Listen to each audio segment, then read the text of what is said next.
गणपतये नमः।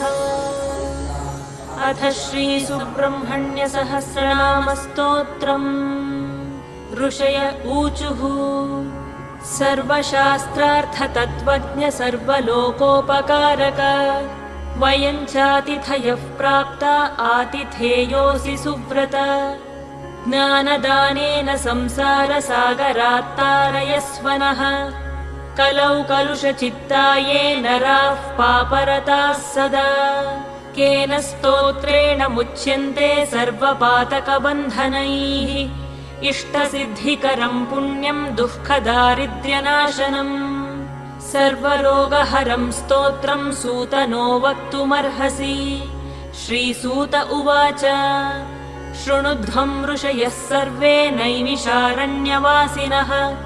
तत्त्वज्ञानतपोनिष्ठाः सर्वशास्त्रविद्